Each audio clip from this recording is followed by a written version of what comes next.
Welcome to the Power of Lifting podcast. I'm EricCafferty, owner of the Mecca Gym. I am a strength and conditioning coach and a contest prep specialist. The focus of this podcast is to dive into the mindset and the drive of people who have done incredible things with their lives. Welcome everybody for the Power of Lifting podcast. Hunter, what episode are we on now? 21. Hunter says 21. So everybody will notice something a little bit different today. This is the first time we've had two guests at the same time on the podcast. So Hunter gets to sit in the hot seat watching the screen and looking up all the info for us. So I feel like we're like true Joe Rogan status now. But so yeah, today we have the Craigs, who are the owners and operators of Craig Productions. You guys put on the best bodybuilding shows. Well, thank you. How much do we owe you for that one? Yeah, right? So welcome, Brad and Elaine. Thank you, Eric. Yeah, so first of all, thank you guys for making the time and for being on. I'm super excited to have you on. Gosh, it's our privilege. We're excited to be here.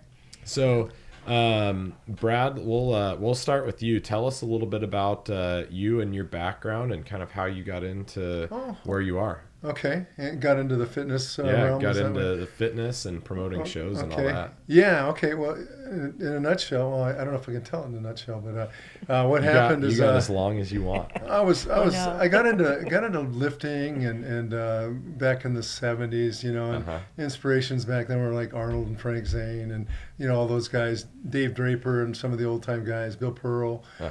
And so got into lifting, and I got pretty serious about it when I was in my early 20s. I played basketball and baseball in college, just junior college. I had a little accident, so I ended up in junior college for a couple of years. Anyways, I got into lifting, and that became my more. I was doing that more than playing basketball and baseball at some point in time. But in any event, I ended up opening a gym. I worked at Boeing I went to work for Boeing and ended up in the structural test program for the 767. Worked there for about 5 years, and saved up my money and ended up going with a partner and opening a gym in 1979. Where was this? It was in Marysville, Washington. Oh, cool. We were originally going to move over to Hawaii and open one in Maui, but my dad was living over there at the time, and his wife had a radio station over there at the time, and we were going to, she was going to give us some free advertising, and we actually leased a building over there. Oh, wow. I mean, we'd built all this equipment. Back in those days, in the 70s, we didn't have a plethora of exercise equipment to choose from like you do today, and so I went to all the Mecca Bodybuilding, Venice Gym, World Gym. I went to Howard's Bodybuilding in Fountain Valley. I went to, I'm thinking of all the different, Kenny Waller's gym, and all these different places. And because they all I found that every good gym has a few good pieces of something, whether you're looking for a leg curl, a leg press, whatever it may be. No one company makes the best of everything. Exactly. And so we started looking around, and they had some great equipment, and it was really a blessing because the owners of the gyms, all these people I just mentioned, Dan Howard, all these people, they said, go ahead and take pictures of it, measure it, all that stuff. And so we built all this equipment, and we were going to ship it over to Maui.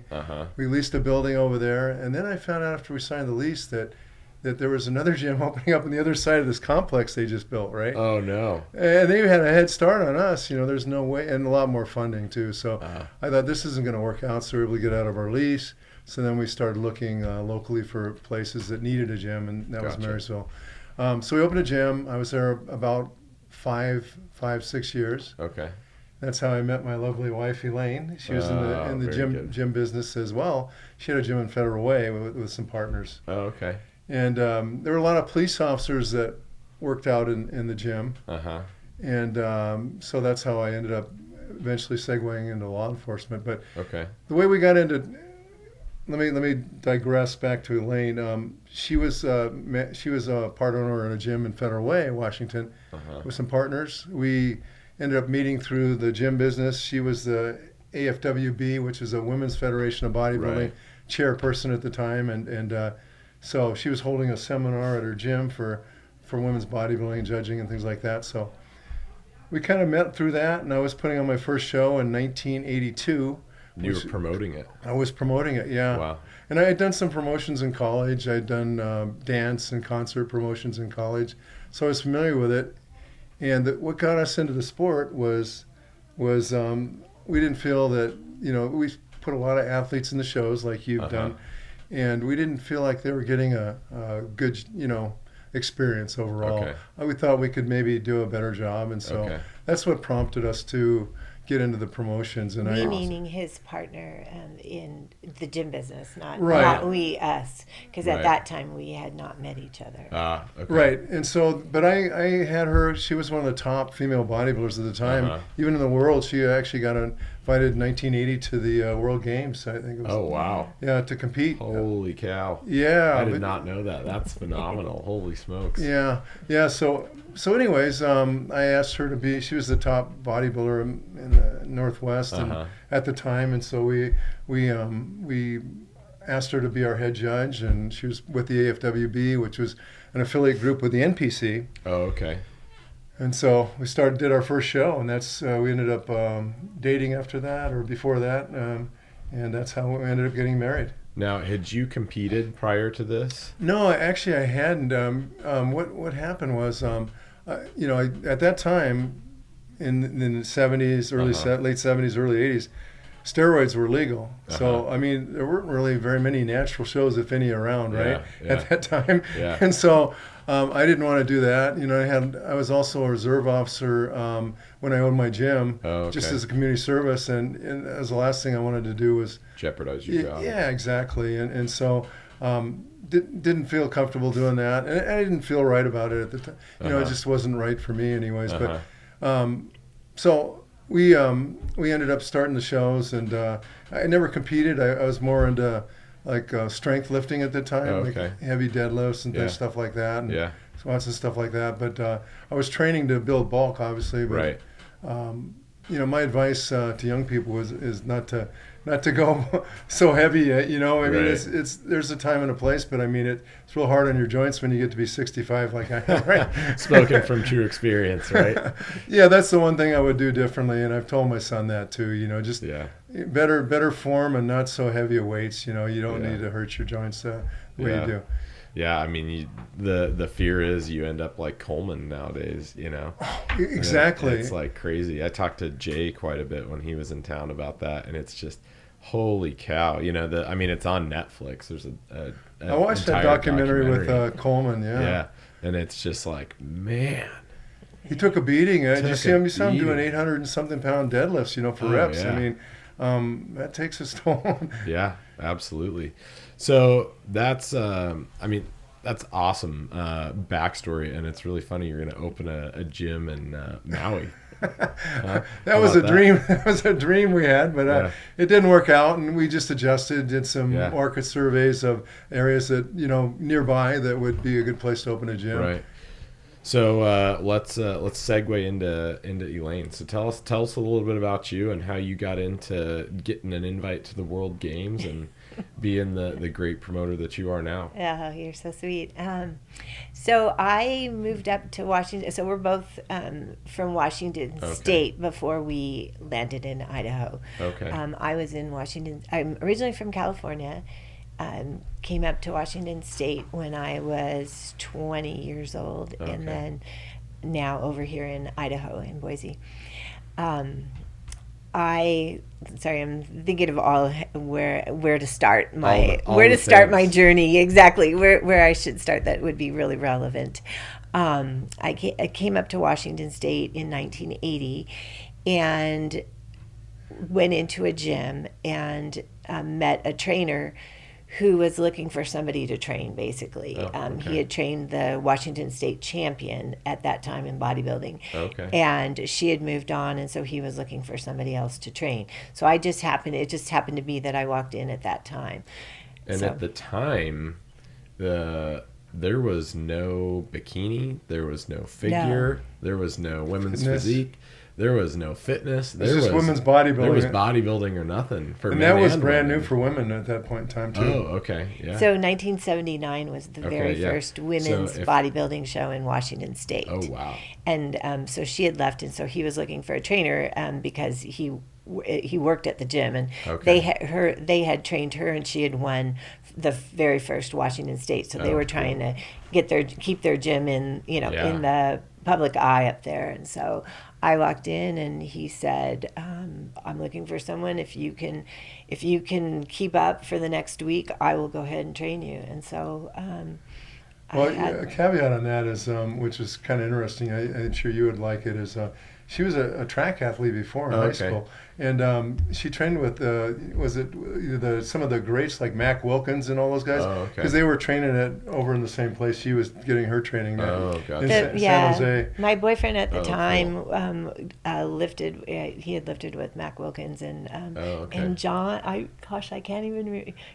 John, the other discus and shot. They were discus and shot throwers. They're all strength. And I just and how I got into lifting is I basically wanted to be around him, and so when he was in the gym, and he was powerlifting, he put me through a little weight workout, and so I'd work out while the guys were all powerlifting. So that's kind of how I got into weightlifting. Had a little bit of background of weightlifting, and realized that weightlifting changes your body so fast. Oh yeah. Much faster than running, than running or doing anything. It was like, wow, this is like awesome. Yeah. So that's how I got hooked on weightlifting, was at that time, and moved up to Washington, and it rains in Washington. Anybody hasn't been. So from California to Washington, I was like, oh, I'm not going to run out in the rain because I wasn't used to the rain. So that's how I ended up in a gym, and then started training for a show, and and then opened up a gym with a couple partners. I'm just going to fast forward all mine, and opened up a gym with a couple partners. Started the AFWB in Washington State with another gal, which was, we were under the umbrella of the NPC, and that's basically how I met Brad. Is he brought a couple of girls up that from his gym that were interested in competing, because we were. At the time, the NPC AFWB was just starting in Washington State. It was AAU. And we were we just talked about, just women's bodybuilding, because that's what it was, women's bodybuilding. And then judged his show he invited me to judge his show. And then that was actually a week late. Well, he thought I wasn't interested in him because he called me on the phone, and then he didn't feel I was interested enough in him. So it took him a month. She was playing hard to get. Yeah. I don't know how I could have made it any more obvious, but but he was a perfect gentleman and waited a month. Of course. Then, of course. Yes. And then asked me if I wanted to. I'm a fast forward through a lot of things, but asked if I wanted to put on a show with him, because he had done the Western Washington and had asked me to judge it. And I went and judged his show, and then asked if I wanted to put a show on with him, and how romantic. Yeah, we focused. Well, it gets even better. Guest posing that year was Sergio Oliva, the Myth. No way. Yeah, his Western Washington. I wasn't involved in that. It was amazing. I mean, he was in phenomenal shape. Yeah. I mean, unbelievable shape. Such a tiny waist, and just his forearms were like 18 inches. Oh, I mean, it's just like big hands. Yeah. He was amazing. He was unbelievable. So you guys actually promoted a show together before you were married? Yeah. So I have to say we. We did. asked him to marry me. No way. So after he asked me out, a month later, I asked him to marry me. I actually had to take him out and get him drunk because he didn't drink. He didn't drink. He had 3 Long Island iced teas for a guy who doesn't drink, right? Man, I'd be on and he my looks lips. at me and he goes, "Are you sure you want to marry me?" And I go, "I do. And if you say yes, there is no backtracking." And so he looked at me and he goes, "Okay, I'll marry you." That's awesome. And he held to his word. So I always wanted to get married on Valentine's Day. We had decided to do the Emerald Cup, and that was in March. Realized there was a lot of work to put on a show. That the wedding was not going to happen there. The show was always the first focus. Show's always been the first focus in our life since. So you put that the day. Emerald Cup on before you got married? We did. We actually did. Was it the first one? I wanted to get married on Valentine's Day, but we couldn't. Wow. Yeah. So 1983, we did the Emerald Cup. But our first focus, and that's what I forgot to mention when I was talking long-winded earlier, has always been the athletes, because we wanted them to have the best experience possible when we put on a show. And I mean, it totally shows. Yeah. Well, we sat down and we sat down and we made a list of the most important things that we had that we wanted to do for a show. Right. Number 1 was the athletes. Number 2 was good judges. Absolutely. And then number 3 was a show for the audience. Yeah. And we have stuck to those 3 things. Those are always our first and foremost things. We want the audience to be entertained. Absolutely. Like that's always a thing. That's where the show is. The athletes always come first because they are the focus. They have worked so hard to get up on that stage, and we're very passionate about that. That they must be the focus. And then the second thing, and then the third thing. I'm sorry, 3 things. Third thing was judges. We wanted to make sure that nothing was political, that it was all, because everybody says, oh, this is political, this is that. This person's this coach. Exactly. And we did come from a time of political judges. So we wanted to make sure that was a focus. And we have maintained that. No, those 3 things from the very beginning. We had all the judges were from like California and other places. We just brought them from out of state. We just brought them in and said, you know what, because that was a big gripe among competitors, and that's one of the reasons why. Because they, back in those days, they would, do things everybody like there'd be some judges so. from the gym sitting out there, they know the athletes that are competing. That's not right. Yeah, but they didn't really know anything about bodybuilding, but they knew their athletes. So just things like that. That was one thing we wanted. Those problems still exist in other shows. Trust me. And I'm sure exactly they exist everywhere. But that hopefully but not that in the was Northwest that I can think of. We worked really hard with the NPC in the Northwest, because Brad's the Northwest Zone NPC chairman, so he actually oversees everything in the Northwest. Yep. And that's kind of a funny story how I got into that was I do want to hear about that and that relationship too. Okay, so what happened is the first year we did our best we could, our first Emerald Cup, and with all the judges from out of the area, one of the guys was a guy by the name of Dick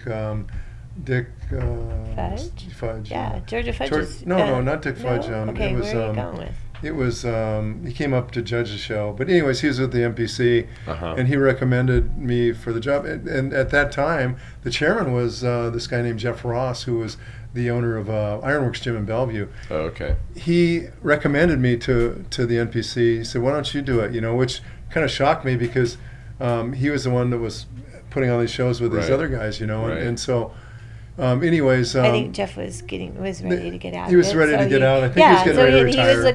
He was looking toward you, and it was good. Which was a good thing. It was an honor that he selected me, and then after that we had an election every year for the chairman, and I won many years in a row. So they didn't kick me out, anyways. Right after first year, but anyways, and then after some point in time, Jim Mannion just started appointing the different chairmans in different areas. But I've been doing that since the end of 1982, actually. Oh wow! So and I was AFWB, so he was forced to work with me because I was at that time.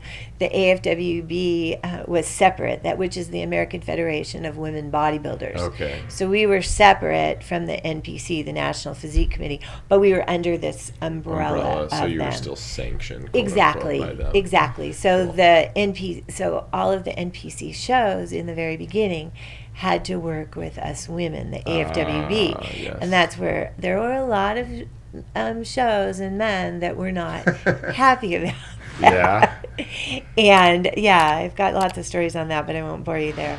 Well, one story that I thought was funny was there was one promoter that made because you'd have different judges for the AFWB and different judges for the NPC.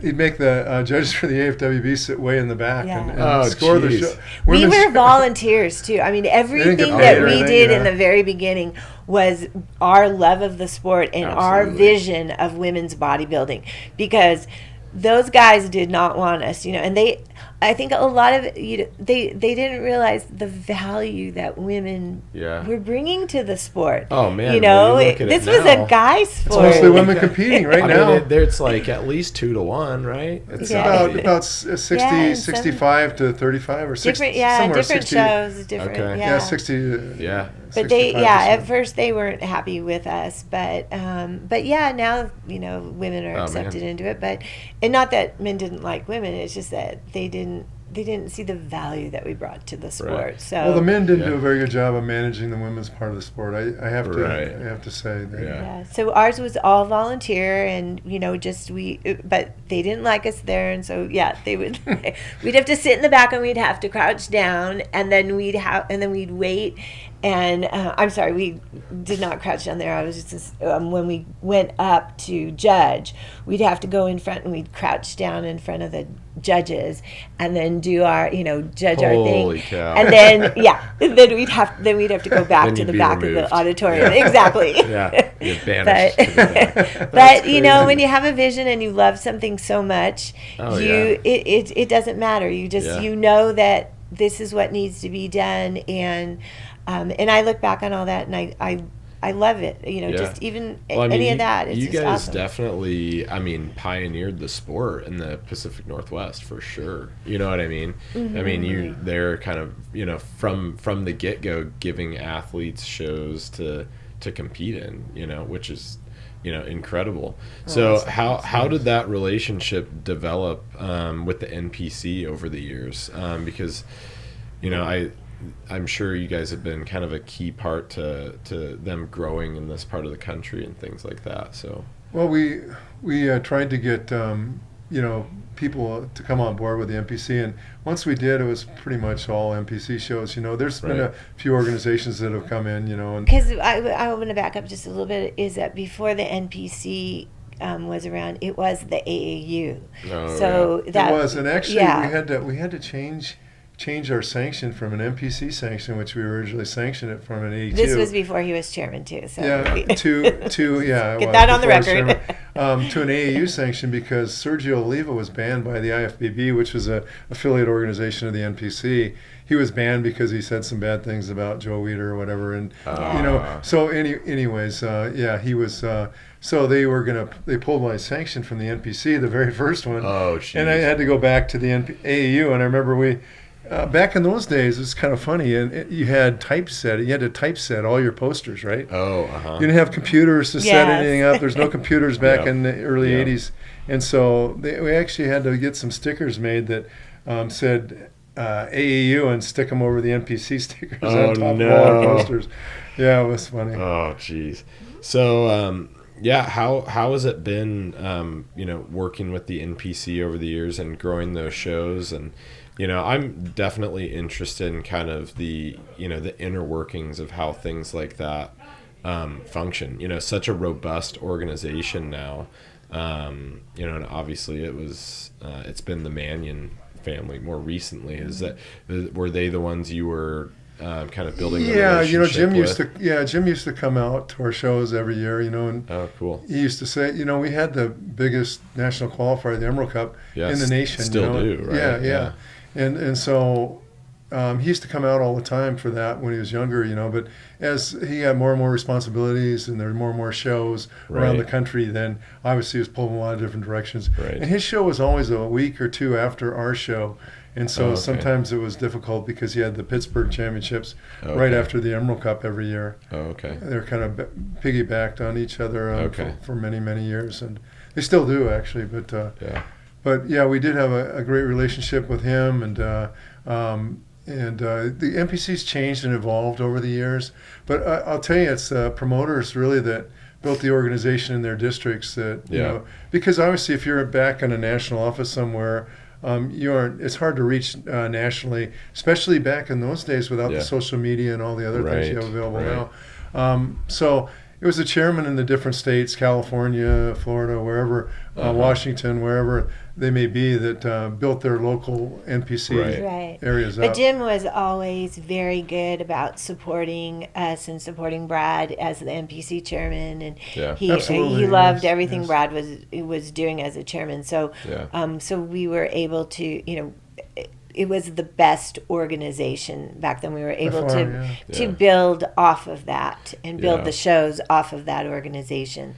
So so we were very fortunate in that respect. Yeah, I mean, certainly well ran. I mean, I have athletes compete in various different organizations and federations, whether it just be, the best fit for them and their physique or just the direction they want to go or whatever. So I've, been to and experienced a lot of competitions and a lot of different federations, and your guys' shows are definitely a step above even most NPC shows, but compared to a lot of the other federations, most of all the NPC shows I've been to are night and day, like better events to compete in for the athletes. That's good. It's just it is, and I've promoted shows too and other organizations too, and it's just it's hard. You don't feel like you have the support, so I figure that the NPC must be very supportive to their people. They kind of band together, I feel like, for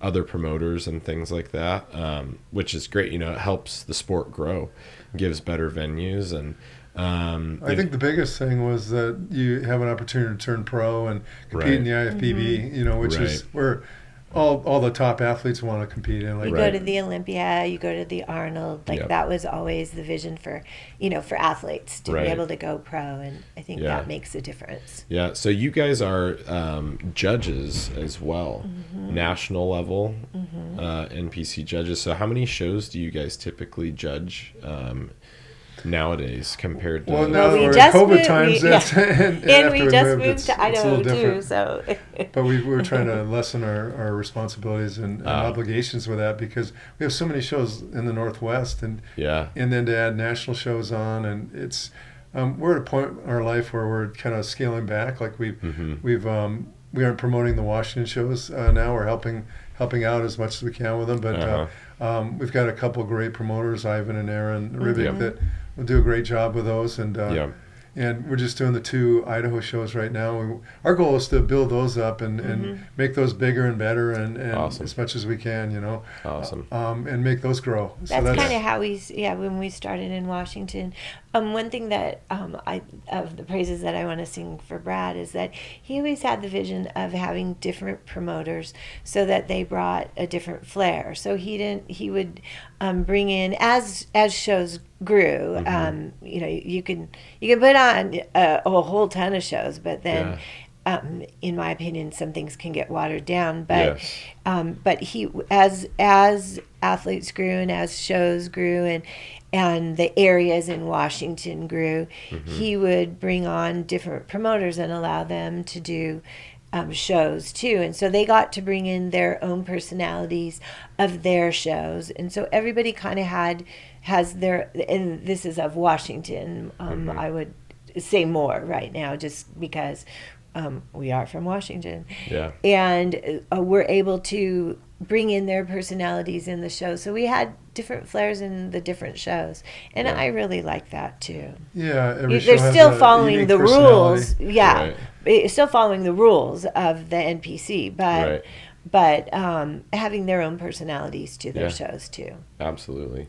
So, being, show promoters, what are some of the struggles that you've had to deal with over the years in terms of promoting shows? And I think it'd be good to talk about, some of the ins and outs and the things that go along with promoting shows, because most people, they just show up to these shows and they just like, oh, it's a show, it just goes. Like, there's so much that goes into it, but you guys seem to have it down. So what are some of your keys to success when it comes to, show promotion and running that successful business, but also in, keeping your events, for the athletes and things like that? Well, at the start, we learned a lot along the way. The very first show I did, I thought, we got to make sure they have a great place to work out when they're getting pumped up. Right. It was all bodybuilding back then. So I actually took a whole gym of equipment from our gym and set it up at the venue in this the Civic Auditorium. They had this big room in the back. So we brought a seated row with 300 pounds of stack weight, a lat pull down with 300 pounds of stack weight, a full set of dumbbells, barbells, benches, and everything. And we're like, because you know what it's like, because you have a gym. You have to take the stacks apart and the whole thing apart and then load it in a truck and haul it down there. It was like a few different trips, You had this full gym in there. Holy cow. I know, that was overkill, right? Oh, man. I was just dating him then, though. That was within the first show that he did by himself. Man, you got your workout in that day. Holy cow. Well, and then Sergio, he took forever to pump up because he's Sergio, right? Yeah. But he literally sat laid on the flat bench and put 225 on the bar and just kept pressing it as he was talking to me. He must have done like 25 or reps at a time, and then he'd rack it, and then he was talking about Dave Draper and all these old guys from the past, and every once in a while he'd throw an F1. He'd get mad at talking about Weeder or something. But we actually love Joe Weeder, and he did so much for the sport. But absolutely. But anyways. But Sergio, that's why the show was an AAU show because of Sergio. Well, we were done with the show, right? And Sergio goes, Sergio, it's time to go out. Sergio needs to pump up some more. He talked like in the third person. Oh, no. And so he kept pumping up, and the show was over. And I could hear the MC out there trying to make jokes and stuff, and keep the audience. Yeah. And I looked out and I saw some people leaving because some people are just there to see their family and friends. They could care less. Yeah. And then I said, Sergio, people are leaving. Oh, they went for Sergio. And so he kept pumping up. Half an hour after the show ended, he finally came out. Oh, no. But we had all this stuff planned, and most people waited, believe it or not. But we had all this stuff planned, and we had actually a painting, a life-size painting of Sergio in that victory pose that he did. Oh, yeah. And what we did was when we shut the curtains, we peeled the painting off, and there was like a white outline. We had him stand there in that victory pose, and then when we opened the curtains, it was all dark, and then we hit it with a spotlight, and it said, Sergio, don't move for like 20, 30 seconds. And people didn't realize that wasn't the painting. It was Sergio there for and then all of a sudden he came walking out of that, and it was like they went crazy. It was man. But I mean, it was half an hour late, and I felt so sorry for the MC because he was a good MC, and he was actually from Idaho. A guy named John Luthi was our first. He did a great job actually, because I was out, judging at the judging table, and at one time I went backstage to Brad to find out what the heck was going on. Oh, man. And Brad is just sitting there, and he's staring at Sergio, and he just looks at me and he goes, I'm trying. I just remember he was done. You had tried everything. He goes, I'm trying. Yeah. And so then I went back out and told the other judging stuff. I said, I don't know. We'll find out. But he was amazing once he came out. Yeah. Well, you guys have had some phenomenal guests over the years. I mean, I've seen Mike O'Hearn, of course, Jay. You've had, Ronnie and Jay several times. Oh, did you? Yeah, Gunther Schneer. We've had everybody. We had him several times over the years. Dexter Jackson. The only one we haven't ever had was Arnold. We've had everybody else. In fact, we were trying to get Arnold when we couldn't get him for that I was trying to get him for the very first show. He was making a movie. He was doing one of the Conan movies. I think at the time. No way. Yeah, and he couldn't. He wasn't available. He's filming some movie, and so next choice was Sergio the Myth. Yeah. So if you name a bodybuilder, we've had him on our stage too. Really? Dave Draper, Larry Scott, everyone. Chris Cormier. Chris Dickerson. A lot of these guys from the past. Bill Pearl. Oh wow! Talk about an inspiration. Bill Pearl is amazing. Yes. Yeah. No, incredible physique too. Incredible. Yeah. That's funny story about Bill Pearl is good story. It's a good story. It's a good story. He's such a class act. He is. He remembers everybody's face. Most of the time he remembers your name too. That's what I learned about him right away. Mm-hmm. And he might not see you for years, and he'll remember you, right? Yeah. It's just it's a gift, But he practiced that his whole life, And he was affiliated with the Carnegies and all that stuff. So he's a very inspirational guy. And anyways, we were having Bill out for one of the shows, and I was on the Seattle Police Department at that time, and I was riding mountain bikes. And my partner was beautiful voice. He sings the national anthem, and the show was at the Paramount Theater in downtown Seattle, and it was sold out, 3,000 people there, and so about a month before the show, as we were working, we'd think of these like fitness-related jokes, because he did a great impersonation of Rodney Dangerfield, and we thought after the national anthem, he could come out and do a Rodney Dangerfield impersonation, right? He sang beautifully, but he was also a comedian. I just need to tie that up. He was also a comedian too. He's hilarious. So it's two of those things, and they were trying to put that together in one. But you know how comedy is, it's timing, right? Oh, absolutely. Okay, so he sang a beautiful rendition of the national anthem. 3,000 people in there, all on their feet screaming, and then he had this plaid coat on like Rodney would wear, and he had these ping pong balls cut off that were like cut in half to get the bulging eye effect, Oh no! And so he gets not when he's singing the national anthem. Not when he's singing, but he gets done singing, and he goes and he puts those half ping pong balls in, and they have holes in them so he could see, right? So he comes out, and, I'm telling you, and starts telling all these jokes and stuff, and people just got quiet, And he said he looked through the hole in the ping pong ball, and he could see our police captain was in the third row shaking his head like this. So he goes, I knew I had to get off, so made it look like he just went rogue and did this comedy routine, so we pulled him off. And he was all like sad backstage. I bombed, didn't I? So Bill Pearl walks up, right? So that's where the Bill Pearl comes in, and he goes, that was one of the best renditions of the national anthem I've ever heard. And he goes, well, thank you, Mr. Pearl. This is a 5-time Mr. Universe telling this. So he was, He goes, but if I were you, I'd stick to singing. so he felt terrible for about a month after. Oh, that's hilarious. Yeah. So I did want to talk to you guys a little bit about. So obviously, 2020 was a rough year. I mean, everything's going crazy, gyms shutting down, things like that. You guys had to. I'm sure this is the first time you've had to full on cancel a show like that. So, it was the very first time. Yep, absolutely. Yeah. And I have to tell you, all the way up until we had to cancel it, I did not think we were going to have to cancel it.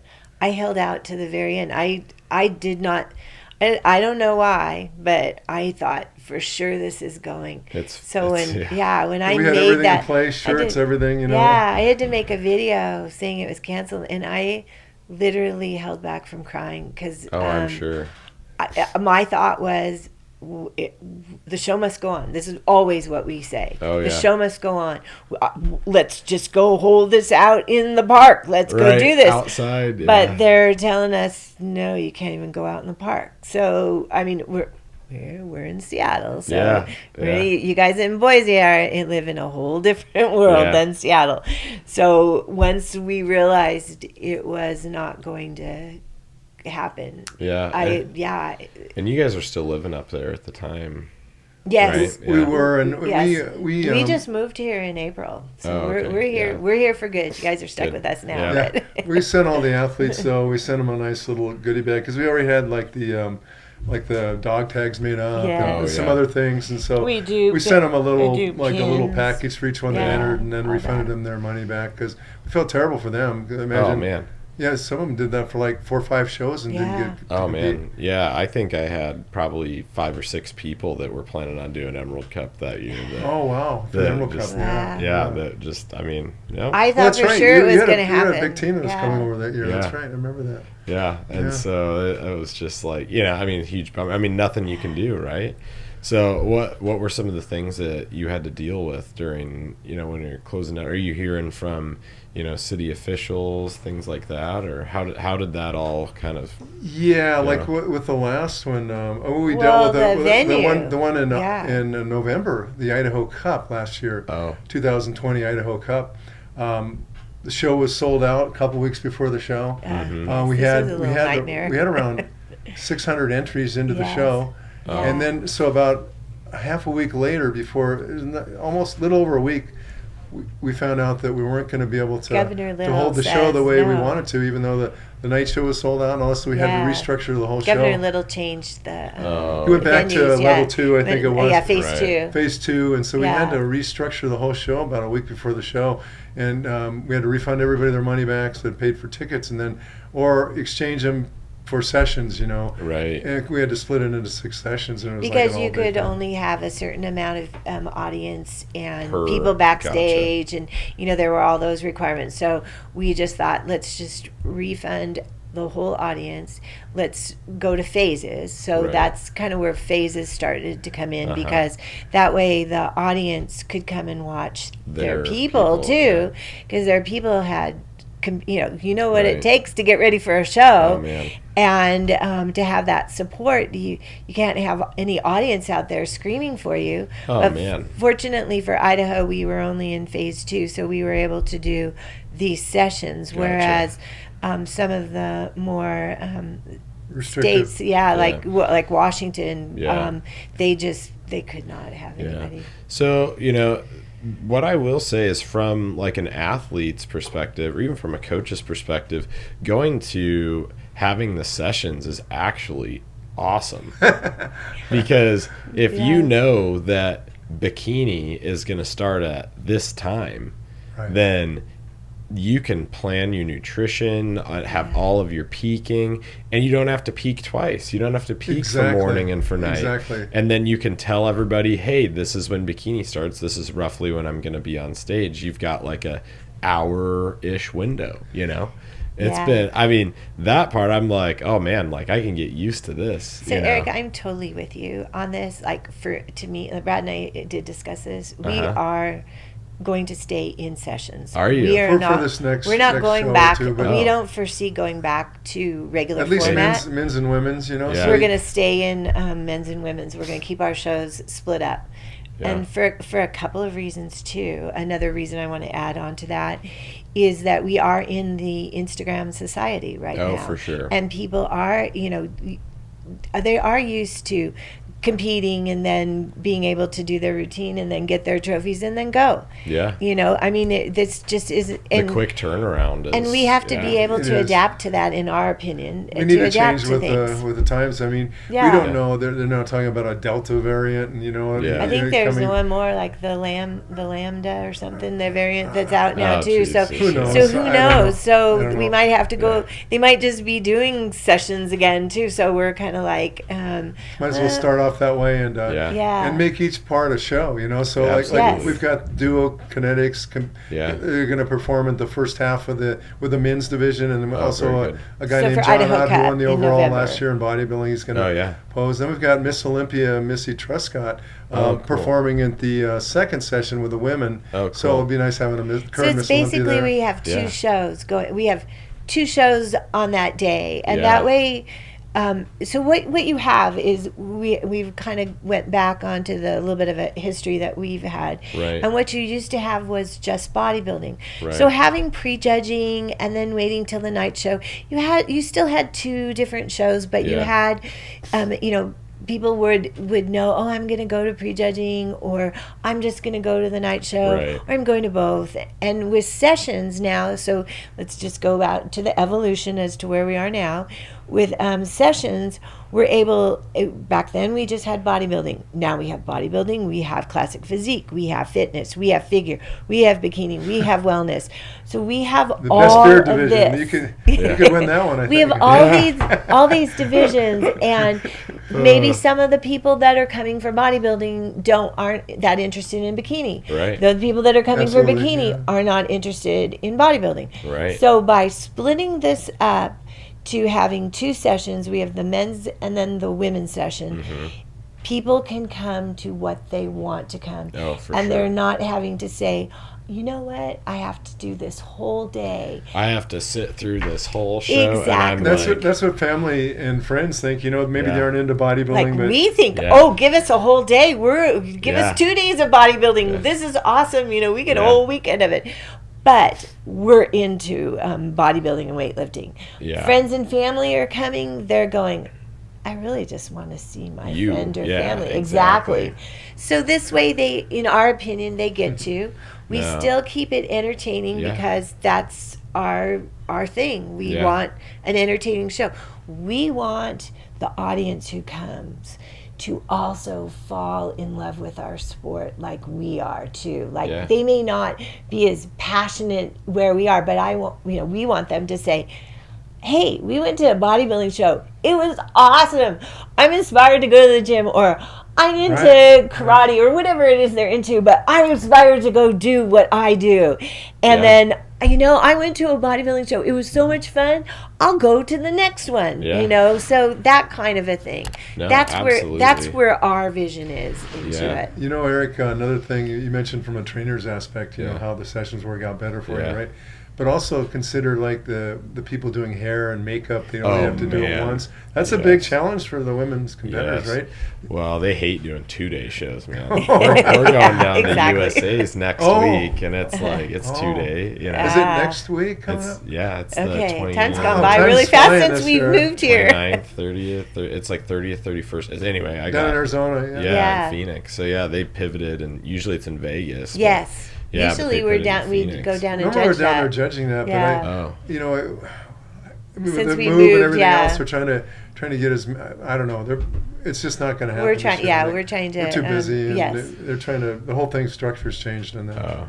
But hopefully it should be a great show though. Yes, they always do a great job. No, I'm super excited. Yeah, I can't wait to go. Honestly, it's going to be great. Aside from the 115 degrees down there. That's but true. Vegas, Arizona is beautiful too. I mean, Vegas exactly. has been the same. It would have been the same way. Exactly. So it doesn't really, but that's true. So no, I mean, from a show perspective, I mean, I think it's great because people come, they can see what they're interested in, and they're really engaged the whole time. From an audience perspective, they can come and be super engaged. They don't, they're not having to watch divisions that they don't necessarily aren't interested in. And, the women want to watch the women, the men want to watch the men, right. And you drag your spouse to whichever one you're interested in, of well, course. and, you're exactly right. And that's one of the reasons why in 1995 we started the expo part, where we had 100 booths at the Emerald Cup or whatever, 80 to 100 booths, whatever, depending on the year. But that way you can get up and walk around. You can still look at the big screens and see what's going on if you chose to.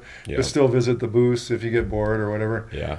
So it made it a little bit different. Yeah, and also on the aspect, too, with the men and women is, keeping in mind that when those bodies are up on stage, they're in the best shape of their lives. For those moments, exactly. And as an audience member, you may not be in the best shape of your life. Right. So if you're, as a woman, if you're going to see your boyfriend or your husband up on stage, and then, of course, then you have all the women that are coming up on stage who are absolutely gorgeous and in the best shape of their lives. Right. It can be a bit intimidating for women.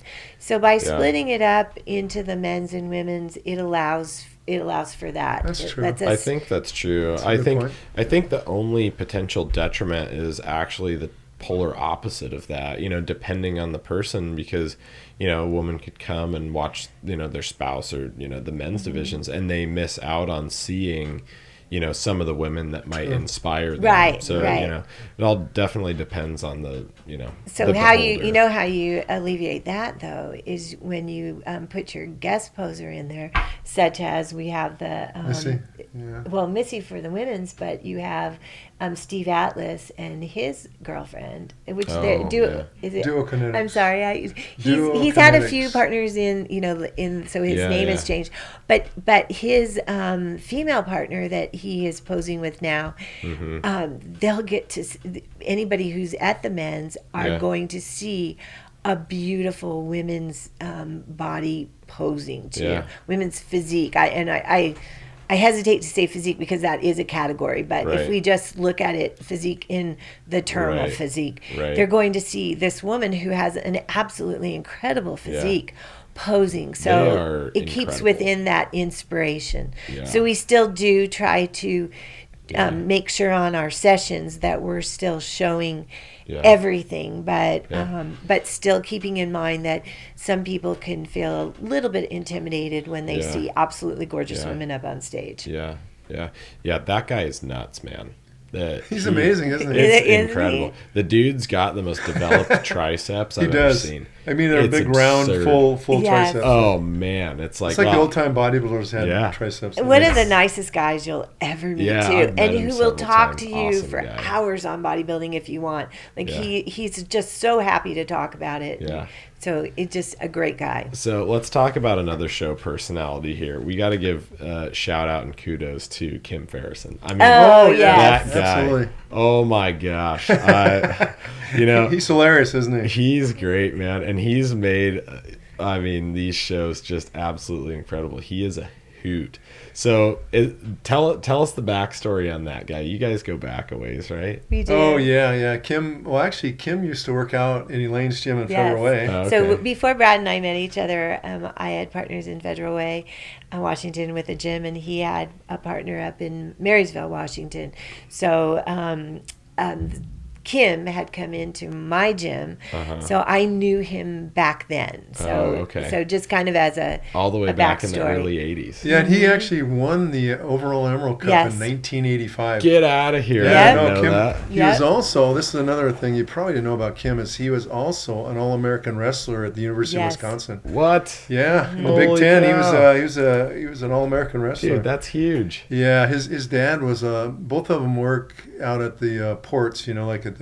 Oh, okay. Yeah, and he's been working there since he was got out of college. But his dad was kind of a legend out there. He was a big, strong guy. Huge guy. He walked into our gym one time looking for Kim, and this guy is a tree trunk. You just look at him, and one of my partners was like, that's Kim Ferrison's dad. He works down at the docks. And I was like, oh my goodness, how come we don't have him in the shows? Yeah, seriously. So and Kim started out doing, because of his wrestling background, he started emceeing some wrestling matches, different things. Yeah. So he was doing that, and then, we decided to give him a try at the bodybuilding, and he was. But wait, you have to add you in competed there with that him too. Kim and I did mixed pairs and won. That's true. So we put it together. It was fixed. It was our own. No, right. But we put this together because we put it together that day because I don't know if you because even know you're this. Because my mixed pairs partner didn't show up. Oh, that's right. Oh, and Kim was competing. That's right. Yeah, this is back in the 80s, So it's a whole completely different than bodybuilding. He was from Hawaii, so he didn't. Super nice guy. Yeah, super nice guy. But he had just 22, 23-inch arms. A guy named Shay Mai. He was amazing. He had arms like Arnold, literally. But he couldn't get a ride down to. This is back in the day, right? And so, he couldn't get a ride down to. I think it was Olympia that we were at. It was in Tacoma, right? Or was it Tacoma? Okay. Yeah. And so Kim was there competing, and I said to Kim, because Kim was really good at posing, and I feel I was really good at posing too, and I told Kim, I'll teach you this. We can do this together. And I said the only thing is because I'm a little bit taller than Kim, so I said, when I'm standing up, you go down into a lunge, and then when you're standing up, I'll go down into a lunge, and we'll do a couple, side chests together. Like put your routine together, and when they go. No, anyway, high, anyway, you go so high, right? Anyway. I'm supposed to keep you in check. So okay. I'm just letting you know you're in check right now. In the doghouse, sorry. Exactly. You may be in Idaho, but you're still in check here, buddy. You can edit that out. Yeah, right. So anyway, we come from Washington, so we're used to having a governor on us. So stop. Got to keep it PC for Washington. So anyway. We just put this together. I taught Kim the routine like a couple hours before, and we did this, and we won. So that's awesome. Anyway, so that was another Kim. Story that we wouldn't know about Kim was years ago. I made him my vice chairman, and so we used to go on trips like to national meetings together, and so on. I went to Florida back in '87. Couple other places. We just had a great time, and he did a very good job helping with that too for a couple of years. He's so busy working though that he takes every overtime gig you could imagine, even to this day. Wow. I think. But he's just an amazing guy, and we got him emceeing the shows, and he's just honed his craft over the years and gotten better incredible. and better. Every show gets better, I think, and he gets better about not getting us in trouble anymore, like by making an off-color joke or something. And we've had people talking to us after the show. He's been the best more than MC. once. He's so good at what he does. No, he has been. They're just I just don't see. We've been to shows everywhere. And I think he's the best MC. Oh man, he's absolutely the best one I've ever seen. Mm-hmm. Oh man, Yes. The bodybuilding realm. down to the dress, right? Exactly. I'm always like, excited to see what he's wearing on stage. Exactly. What's he gonna wear? How did the jacket start? He's always been a flashy dresser, and he's had these amazing suits that he loves wearing, and oh man, his wife made the one in 19. I remember this one specifically because this was not 85, but and I'm saying 19. Well, that does tell you how old we are, right? In 2015, as our 35th year of doing the Emerald Cup. This is our 35th Emerald Cup anyway. And she made this one, and it was a sequin one that on one side, the sequins were up, but then you had to touch the sequins and they turned down to green. Oh, cool. So he came out really and cool, they were in dark, and she made this, and they were it was like a black blazer, and then he said, go ahead and wave your hand over my suit. So, and he goes, but touch it. So we're out on stage and go like this, and then the whole thing's in green. So he sat there just turning it into green. It was amazing. Oh, that's pretty cool. Yeah. Yeah, he does an amazing job, and we've he's been a dear friend to us for many, many years, since the early '80s, and so he's been to every single Emerald Cup. He's the only one besides us that's been to every single Emerald Cup we put on. That's incredible. Yeah. All those years, you'd think something might have come up, that from the first one all the way. 1983. 1983. Yeah, I have to age myself. Wow. Yeah. So what are the future plans for you guys and the shows and things like that? Anything big coming up? You guys want to definitely keep growing the Idaho shows. That's our vision. We will.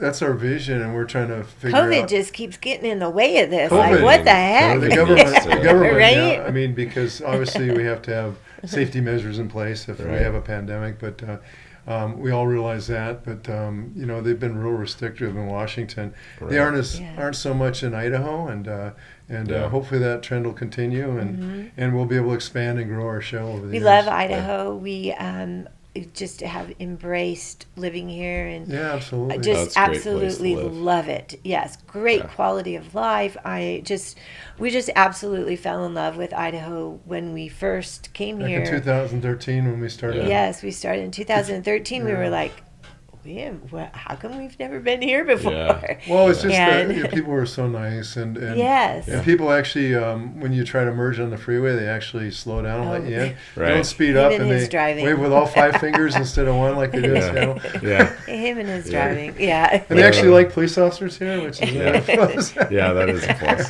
Yeah, no, I mean we do live in a wonderful state. It's absolutely gorgeous. And the Christian church is just growing so much here. It's just amazing. Like the one we've been going to is just blowing up. I mean, there's more people there every week, it seems like, which is nice. Lots of people moving here from we California. We came from a really nice church, and we came from a really nice church we loved, and it was really hard to leave. So finding a church here has just been absolutely wonderful. So yeah. So let's transition a little bit. I want to ask you guys, because you are the first couple that's been on the podcast outside of myself and my wife were on here. What are some of the kind of keys to the healthy relationship you guys have? Every time I see you guys, definitely, you can tell that you get along really well, which I mean should go without saying for married couples, right. But in this day and age, it's becoming increasingly rare. So what do you feel like are some of the things that you guys do or believe that have kept your relationship so strong over the years? Well, first thing, obvious, we love each other, and we've been married almost 40 years now. So incredible. But we love each other. Like, that's really a good, important thing. Yeah, that's a good start. And communications. And we find that if we do, every couple, I don't care who you are, they get in little disagreements and stuff. Yeah. And shows can be very stressful, Absolutely. And if we keep our communications solid, then we normally don't have any issues. But we're type A personalities, both of us. So I have to say we are type A personalities. And I think that I personally feel that that's what has helped us. Because literally, all right, because we're in our 60s now, so we're a little bit more toned down. But when we were in our 20s, we could literally get in front of each other's face, and and you're gonna just old Italian couple or something. Exactly. But our whole exactly. When you're a type A personality, it's got to come out, right? Yeah. And so I was a police officer. Normally police officers are type A personalities. A lot of us are, anyways, or were, and whatever. So we're both firstborn, and we're firstborn, and then his parents were divorced when he was young, and so he had 2 siblings. So he was kind of, his mom was the mom too, but but he's the oldest child, so he is a type A personality that was the oldest child that was there for his siblings. So he also he also had that, and I'm a type A personality, and so you put the two of us together. Yes, that it could look like it's volatile, but it's not. Yeah, I think that's it's really interesting that you're both similar in that way, and I think that can actually help a lot because I mean I would assume more open communication, things like that, but also the more type A people, they're definitely they get stuff done type of people, and one of you's not like dragging while the other one's trying to push ahead. You guys seem to stay on the same wavelength a lot. And I could see you and Casey being that way because you're both seem very driven, and you're both so nice and everything. Yeah. And I know she did a great job. She actually sold us our house. Oh, yeah. Yes. So she did a great job. She's very good at what she does. She's amazing. And just like you are with thank your you. business. Yeah. Well, thank you. Absolutely. Yeah, no, I think that there's, definitely similarities between her and I that, I think I could see myself as hard to live with because I am super type A about a lot of things. And it's good because she is too. I just happen to think that I'm a little bit more type A than she is with stuff, but I mean, she might argue with me on that. We're both type A. We're both about the same type A. We can just, but I'll just let you know when you get older, you're able to go, I'm not going to argue this one. That's fine. Not with he can have it. He can have this one. It's good. I'll just wait till I want to. It's something more important. So we've done that. But I also want to add that our faith. We're Christians, and that has also really helped because the one thing that we both did is when we took our vows. Yeah. We we took our vows, like, Seriously. not that people don't take it seriously. I don't want to say it in that respect, but it well, was. A lot of people don't take them seriously these days, apparently. I will, barring anything. I mean, if he was beating me up, it would be a different story. Well, right. I mean, there's always things, but in the regular scheme of things. Absolutely. That's probably where the type A personality, if we don't go to bed on it, it's out in the open. Yeah. If we're upset, it's out in the open. So well, you've seen it yourself. I know in the gym business, when we had our gym, we saw together too. People, starting to flirt with the other people. Right. Well, you get people. So I think a lot with us too is we were both lifters before we started in the gym business. You're changing your body. Things are happening, and one of the things that we like, that we love actually about our sport and all of this is that people do get much more self-esteem. Absolutely. And of course, there's always somebody that takes everything to the extreme. We're gonna have that person. There's always going to be that person. But on the general level, weightlifting gives you more confidence. Doing a show gives you more confidence. Absolutely. It does everything good for you. Yes. And so that. I actually lost my train of thought where I was going with this because I was going to add something different onto this, but anyway, I'm sorry. That's why it was so difficult with COVID, where people were shut down and not allowed access to the gyms. Yeah. I mean, that was for their mental health or physical health, to make their immune system. It was so crucial for them to be here, and gyms weren't super spreader locations. No. So they handled that very poorly. I mean, you have marijuana shops open for business. Oh alcohol. Yeah, it's like, get out of here, man. Yeah, exactly. So on the topic of fitness, what is your guys' kind of fitness routine look like now? Obviously, you've been into bodybuilding, competed. You've owned gyms, all these things, promoted shows over the years, and so how are you setting the example for the 60 and up crowd to stay in shape these days? Well, I'm trying to get back in shape. Obviously, I took a few months off when we were moving, and we've been here about 3 months now. And so I've got some gym equipment in my garage, and we just actually joined a gym last week, and just locally, and we have a gym membership here. And so we're going to try to start getting into the gyms. And a couple of days a week, and then work out at home when we can. And but anyways, I do kind of what kind of routine I do. Kind of first 3 days I do like a push pull, like where I do back and biceps and pulling movements one day, chest and shoulders and tries another day, and then legs another day, and then on the I have a day of rest, and then I'll do like a combined like I'll do chest and back together, and tries and bis together. Do a full upper body workout one day, and then try to get one more leg workout in. There you go. Before the end of the week. So that sounds great. No, it's for a 65-year-old. But I'm not using the weights I was when I was younger. I still do some of the same movements, but just that sounds great. I mean, plenty of volume on each body part. I see absolutely nothing wrong with that. You've got my professional approval. Oh, well, thank you. I appreciate that. And I'm trying to work in some more stuff like, speed bag and bike, the aerobic type stuff, and walking and all that stuff. Well, what I'm a huge fan of, and everybody's probably that listens to this podcast is probably like, oh, dear God, here he goes again about the damn mountain bike. But I mean, Idaho, man. I mean, we've got the outdoors to play in. You do. You've got some awesome spots. We got to get you guys on the mountain bikes and out on the trails, man. Let me tell them. Yeah. So did you guys get bikes? So, first I have to tell you because we have to back up for 1 second because what we do is I'm actually an NASM certified trainer. So I don't know if you knew that. Oh, and the last year though, do you keep your cert current too?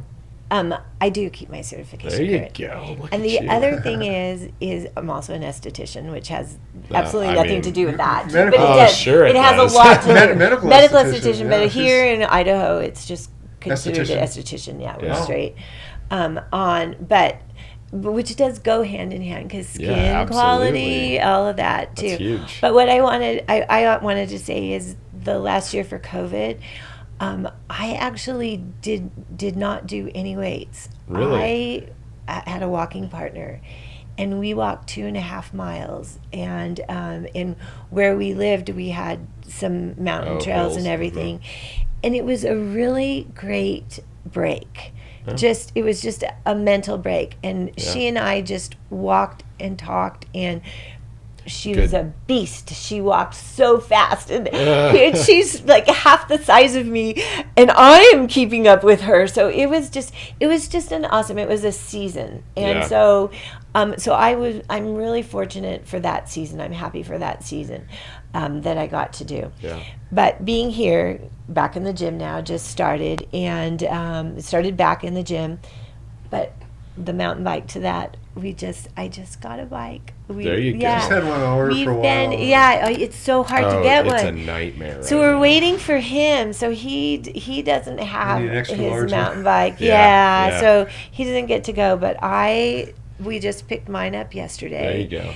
And well, I'm a bike finding machine. Are you? Oh yeah. There we go. Yeah. That's good to know. We waited for I'll this. search the interwebs for you. Okay, there you go. Because when we picked mine up yesterday, the guy said, yeah, it's probably going to be until spring till we can fit you. And I know, and I was like, oh, I'm so sad on this. But we can't have that. So he hasn't been, so he didn't get to go, but she's been the last 2 days. The last couple of days. There you go. I have been on that bike. Yeah, that's so great. It's been awesome. And then back in the gym, and it was great. I was in the gym today, so I'm a heavy bencher, and I have not. Love it. So I have not. Of course, I've been off for a year, and I just started back in. So today. It just you're felt gonna be so good. You're gonna be nice and toasty, nice and sore. Yeah, I love it. Love it. She had a master's record. She powerlifted one time. I am a powerlifter. The national masters America in the bench. International. Awesome. National. No, state and national. Yeah, I'm sorry, not international. Yeah, but my training partner for the last 5 years was a nationally and internationally ranked powerlifter. That's awesome. Yes. So she said, I want you to do a powerlifting. Were you lifting with Aaron? No, I was listening with, but Erin, I have lifted with Erin, and Erin is awesome. Yeah, Erin, she's a freak show too. Cindy Goodrich was. Okay, yeah. Oh, I was thinking you were saying lifting with Erin Baker. Yeah, no. Erin Ribbick is on the opposite side of Washington. Yeah, opposite side of the state. But Erin Baker, who is an IFBB bodybuilder, also. He's probably one of the best bodybuilders. One of the best. Yes. So really? Anybody that's listening to this, Google Erin Baker. Yeah, he's got an amazing physique. Google him. Okay. Amazing physique. He still looks fantastic today. He's like, yes. is he 58 or? Amazing trainer. 59. Yeah, just amazing trainer too. I've watched him train people at the gym. He's just amazing, and he's a pastor now. Oh, cool. So he's just the best guy ever, and so I have had the opportunity to train with him. Yeah, that's awesome. Now, you just came back from a mountain biking trip, didn't you? Yeah, we've been going a little bit. I went down, biked in Utah, and then we did. Did you go to Moab or? No, I just did Salt Lake. So down there in kind of the Draper area, they have a massive trail system. It's ridiculous. It's like you can literally get lost in the maze. Really? Like you're not really lost because it's like one drainage, but you're like. There's so many trails that you're like hitting an intersection like every mile. You're like, how is this even possible? So, but there's a lot of people that bike up there. It's really fun. Then you can bike, like I didn't go, but you can do Park City and other places like that. But we actually love going up to Sun Valley to bike. And there's like, don't tell people this. Stay away from biking in Sun Valley.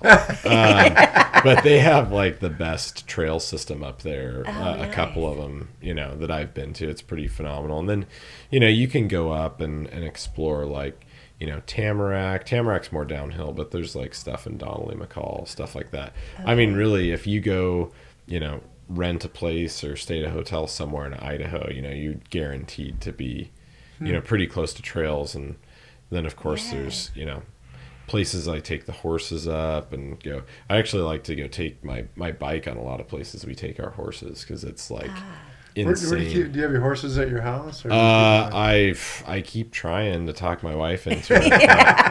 No, unfortunately, I don't think she wants them playing in our hot tub. But no, they're at my dad's place. That's so cool, though, that cool you have horses. See, that the really neat thing about Idaho, and I don't want to get a lot of people to move here, right? That's what you were saying. Yeah. I grew up in California and then also in Washington, so I'm on the coastline. But there's so many things here to do. There just water sport. Well, we had water sports in Washington too, but you have to have a boat. You have to have all of that for water sports. But there's just right in McCall. You're just a couple hours away in McCall. You can go horseback riding. People here horseback riding. Motorcycles, mountain biking. The weather is absolutely amazing here. Yeah, for the most part. Yes. Unless you get the smoke in, like right now. Oh, right yeah. now. Well, we've had smog. I lived in California. I know what smog is. I grew up with that. Yeah. So, So, yeah. Well, so tell us a little bit about some of the questions we normally ask the people on the podcast. One of them is, what are your favorite books? We like to keep a running list of reading material coming out of the podcast. So, what are some of your favorite books or authors? We usually ask people for a top one or two. Are you talking about lifting? Books. For lifting No, books? for just any Okay, I type just of want to book. make sure, that you're on the right things. Yeah, not the NASA manual. I liked Hemingway a lot. Oh yeah. Yeah. Old Man in the Sea, and there's just a lot of his books I really liked, and I'm more classical. I'll read some books that apply to a certain subject today, maybe. Like I just picked up a couple that I'm going to read, but anyways, normally they're specific, but I do I kind of grew up reading the classics, and I did like Ernest Hemingway a lot. Yeah, those are good. Yeah. What about you? I am a huge Christian fiction reader. Oh, really? I love Randy Alcorn's, all of his books, and then, of course, all of the Left Behind series. I love it. So as far as that, I mean, it just, I would go down to the Christian bookstore. And in fact, when we moved, I donated so many books because we owned so many books. We had so many books.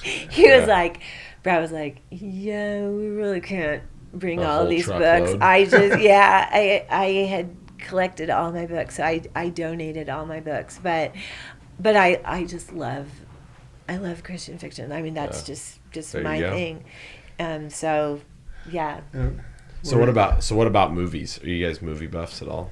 Oh yes, of course. Good. Everybody's a movie. Okay, good. Yes. So give us some of your tops. We've got a good running list going on these by now. It's been. I'm interested to hear your picks. Well, there's a couple of Mel Gibson movies come to mind, like Braveheart. I love that. It's one of my favorites of all time. Oh yes, the best. Yes. The first Terminator, you have to put that in there. Man, definitely. Oh yeah. The very end is awesome too. Oh, yeah. It makes you think. Yep. I love things that make you think. Yeah, there's so many good ones. We had to out there. get rid of so many of our DVDs. We even had VHS. Oh yeah, man. We had to get rid of all that. When you move, you purge everything. Well, now everything's digital, man. Books. I don't think I've read an actual paper book in. I don't even know how long. That's true. Yeah. I was reading audiobooks or listening to audiobooks. Yeah. You're not really reading them, but Yeah. I had an executive security job when it was through the police department kind of. Uh-huh. But anyways, I worked for this lady for 16 years, and so there's certain times 3 or 4 hours at night where she's in maybe sleeping, so I'd listen to an audiobook. And it's been a while since I just picked up a couple new books to actually read. Actual paper books. Paper books. Wow. I like reading paper books, actually. Yeah, I do too. I feel like I absorb them a little bit better because we all learned on paper books. Right. We did, yeah. And I was going to say, I don't think to be honest with you, I haven't really gotten into the digital book reading. I have a Kindle, I have all that, but I don't do it. I can't complain because you literally just go, oh, bye. I mean, Talk about an easy way to sell books, man. I mean, Yeah. you're looking at like, $12-15 a book, and it's just dink right there, on your phone. It's crazy. I find and I will tell you that if I am sitting and reading a book, I'm more focused on it. When I'm digital, I tend to read something and then it kind of goes, like out of my head, and then I go, oh, it's on Facebook. Oh, because if I'm reading, if I have something where I'm reading on my phone or my iPad or something, I'll switch it. But if you get a book, you're sitting there with your book and you're there reading it and you're into that book. So, you gotta airplane mode it. Yeah. I mean? Get them downloaded. There you go. That's an idea. I never thought of that. Oh, man. It's actually a great idea. Yeah. Well, I mean, coming from somebody who gets about, a million messages a day, my phone, pretty much doesn't stop buzzing. So it's like, okay, I need to read, airplane mode, read for a bit. Yeah. That's a good idea. And you're way younger than we are. We're from the book era, too. So I think when I grew up, it probably wasn't around when you grew up, but did you have a bookmobile that used to come by and bring you books? No. We actually come in the neighborhood, you check out books, and they drive off, and they come back the next week or a couple weeks and pick them up, that's awesome. And we'd share. And then where we live, the community center, for the division, they have a free book library in there that's too. Awesome. Yeah, so you can put books in there and share and stuff like that. So sweet. Yeah, they have all that. And I was thinking when I saw that, I was like, oh, all the books I donated. Yeah. It was so hard to get rid of them. Yeah, I don't think I've been to a library, and I can't even tell you how long. I don't even know where there is one here, but we had one where we lived. I got called to several libraries in downtown Seattle. That's true. Seattle's a different animal. We will just keep this G-rated here. Yeah. Well, I mean, I can see why you guys moved. I mean, after they created their own, whatever they called it down in downtown Seattle. Oh, we had the Chop Chaz. Yeah. Chop Zone. Yeah. So what, did you guys ever see any of that? Yeah, Brad was in the middle of it. Actually, I went back as an advisor. He was in police headquarters. Strategic advisor for 3 years. And so I was working there, and that's when that was going on. And it was it was really embarrassing for me. Infuriating, I guess is a good word for it, because it became the murder capital of Seattle. Yeah, 4 people got murdered there, and there's rapes going on, and probably left and right. Thugs walking around with guns and stuff like that, and there was all kinds of crazy stuff. They actually quick-created the East Precinct doors shut. These are the BLM and Antifa guys, and then lit the building on fire at one point in time with officers inside. You're kidding me. No, yeah. Dude, that's crazy. I wish the FBI would go after those guys So for your listeners, just so that anybody will know if they want to keep listening, is that Brad is a retired violent crimes detective. Oh yeah. So we are pro police, just for anybody, and our son. We come from Seattle. I was pro police before I was a police officer. And our son is a Seattle police officer. So we are. That hits pretty close. We bleed blue, So he was standing out there on the lines at the Chop Zone. Yeah, he was there working those demonstrations and stuff, And we were praying for him that he was going to be safe, because they let so much stuff go, and hundreds of officers got injured. Yeah. Fortunately, not that many seriously injured, but right. But just anyways. What a time. Right. Anyway, so if you want to take the podcast to the police thing, you can. But if you want to, it's just up to you. Might lose half your audience at this point. I don't know. No worries. But I have to say, where we live, it's awesome, because we have all these American flags. You look down our street, and everybody has an American flag, and then there's also thin blue line flags. So, and my thin blue line flag flew in because I got I went. I think you told me. Yeah, so it's awesome. Yeah. So I just so then you could edit all that out if nobody's burning our house down like. Don't even say that. Yeah. You're gonna invite trouble there, Mister. Right. Edit that part. So if you, I'll ask you each individually, if you could sit down and have dinner with any one or two people, who would that be? Dead or alive? That are alive. That are alive or dead? Dead or alive? or alive. Oh, doesn't okay. matter. You have a choice. You go sit down to dinner with a couple people. Who would you choose? There's Well, of couple course, of choices. yeah. Of course, I'd like to sit with Jesus. I mean, Oh, who you took wouldn't? the best one. I know, Yeah. really, who wouldn't? That's the first person that I can think of would be Jesus. But you go on, you probably do too. Either George Washington or Thomas Jefferson. There you go. Great Yeah. choices. Yes. Oh. Yeah, good. I like that. I like that a lot. Arnold, right? I mean, Yeah. that'd be an interesting Yeah, one. That'd be well, interesting. I've actually he had dinner actually with him has once. dinner Oh, with. get Yeah, out of here. he has. Oh, my gosh. Okay, well, you just broke everybody's heart. Okay. So what was that like? How'd that happen? Well, I was good friends with a man named Mitz, and he put on the Hawaiian Championships shows back over in Hawaii, and he was he passed away when he was 93, but he was good friends with Arnold, and he actually Arnold kind of stayed with him for a while when he came over for guest posing in Hawaii, and the promoter kind of left him high and dry. He didn't have a ticket back. He ended up working out in his gym for about a month, and they became close friends. And but anyways, they just invited us. A friend came with me to the Arnold Classic one year, and we had. Couple times we had had something to drink with him, but had a pop or whatever. He was smoking a stogie. But then another time we actually had dinner with him and Mitz, and I think there were a couple of Kennedys that were there, and his kids were there, and Maria was there, and back then, and it was wow, that's pretty fun. Incredible. Yeah. But I didn't want to be one of those guys that I felt like asking him for a picture, but I didn't want to be one of those guys that says, because I'd met him several times over the years, and I just feel awkward because everybody's asking him for a picture. I didn't want to be one of those guys. Yeah, no, I totally. But I kind of wish I would have in hindsight. Yeah, that's pretty incredible. And my second person, so you might lose half your audience off of this one though, is I'd love to sit down with Donald Trump. I gotta say that would probably be one of the most interesting. Wouldn't it be though? Exactly. I mean, whether people love him or hate him, like sitting down to dinner with the guy, you're guaranteed to be entertained. Exactly. I mean, let's be honest. Just things that he's lived a long life. Anybody who's lived a long life has things that they're just going to talk about. Like we're both in our 60s and we're talking about bodybuilding. Like literally we could bore your audience for hours upon hours. I would be interested with bodybuilding, just from all our shows, from people that we've met, just everything.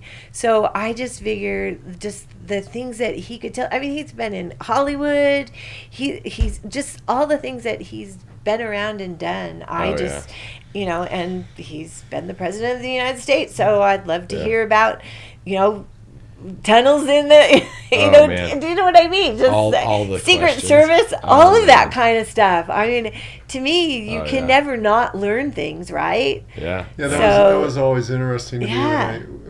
Over the years when I worked in conjunction with the Secret Service and things like that, during presidential details, to hear what they're really like, behind the scenes and stuff like that. Yes. And my favorite guy I ever worked for, believe it or not, it was Ronald Reagan, and just because he was you could tell he just felt the genuineness coming out, and he was so nice to us, and he took the time when he was leaving to stop.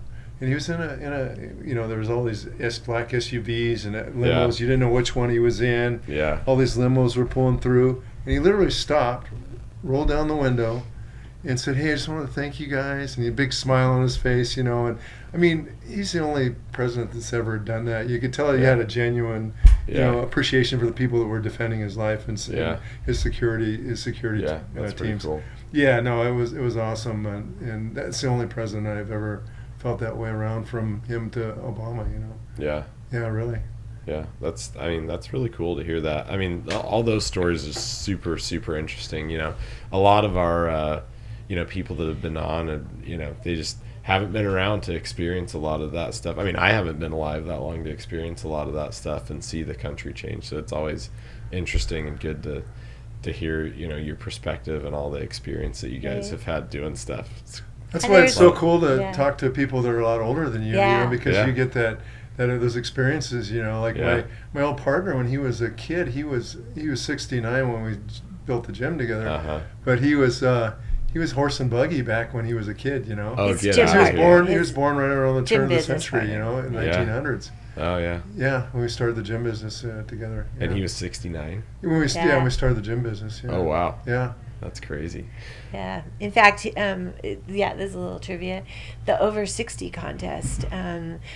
Brad actually started the over 60. I don't think there was any over 60 contest anywhere. Because he started it for Howard, his partner, so that he could compete. Oh, that's awesome. Yeah. So there was everything was over 35, right? So it's what kind of a disadvantage is that, man? I mean, all the best ones are 40. Exactly. These guys turn out. There's the first time we had a guy from Alaska with one leg, you know, that was competing, and then they came from all different places. And they'd come by our gym to work out, you know, and Howard would go, wow, because this one guy, one over 60 guy, put 225 on the bar and was doing some bench presses, you know, and Howard goes, I think he's trying to intimidate me, you know. But he had a very competitive spirit about him. Yeah. All those guys took it very seriously. Well, think about all the over 60s, over 70s. We even had at Thermal Cup a guy that's over 80. Mm-hmm. Yeah, I was out you know, just because you're older does not mean that you're done. You know, I think, and you have all that muscle that you've built up through the years too. So you just I mean, and even if you start late, you know, you're still building healthy habits and trying to better yourself. That's what's awesome about weightlifting. Weightlifting you can do at any age. You can start it. You know, you look at people, even women. We've had women over 70 that look phenomenal. Diane Cumberland, remember Diane? She came back. She had taken a 20-year layoff of competing, but still continued to work out. And then so when she was 72, she stepped on stage and she looked phenomenal. Yeah, that's crazy. Yeah, that was in our oldest competitor was 94 years old. 94? Yeah, Sang-hoon Park. He was a Korean colonel. Yep. Holy smokes. Yeah, he was. How long ago was this? We have so many stories. This is back about so many stories. About 13, 14 years ago. Oh, wow. Okay. But he won the Emerald Cup more than any other over 60 guy. And then as he grew older, I mean, he won 26, 25 times maybe over the years. Get out of here. No, he did. And he kept wanting us to extend the age group, you know. Oh, we need an over 70. We need an over 80. And then we need an over 90 when he turned. Yeah. Oh, man. But Bob Moselle has now beat his record. No, remember? Hasn't. Bob set 20 Emerald Cups, but he hasn't beat his record. Okay, because he sent me a thing. Did you not see that? I'll have to show you. We'll have to figure that out. We'll have to figure that out because he sent me an email. Isn't that on amazing? That's amazing. Okay. And he literally died on New Year's Day when he was 94, and they brought him back to life. He was choking on a piece of shrimp at a New Year's Eve party. Get out of here. You know, a doctor happened to come by and see him unconscious on the floor. Yeah. What? Swept his airway and felt an obstruction, and then put him Heimlich and popped. This piece of shrimp pops out. He got him breathing and stuff, but he didn't regain consciousness. And at the time, they said, well, he may never regain consciousness because of his age. He's like 90s, 94, right? So after 2 or 3 weeks in the hospital, he just wakes up and he says, "Get out of here!" He says, "I'm hungry. I need some food." Oh my gosh! And then he got himself in shape, and he got back up on stage. Yep. Like 3 months later. Oh man! Yeah. Jeez, that's nuts. So just because you get old, exactly, that you can at any age. That's what's so great about weightlifting and bodybuilding. Weightlifting at any age. Absolutely. Yeah. So let's before we get off here, let's give you guys some plugs. So what do we have as far as show schedule coming up this fall? Oh, our next show will be the Idaho Cup. Okay. As I mentioned before, we're going to have 2 sessions. Elaine mentioned that. We're going to have a men's session at the beginning at 10.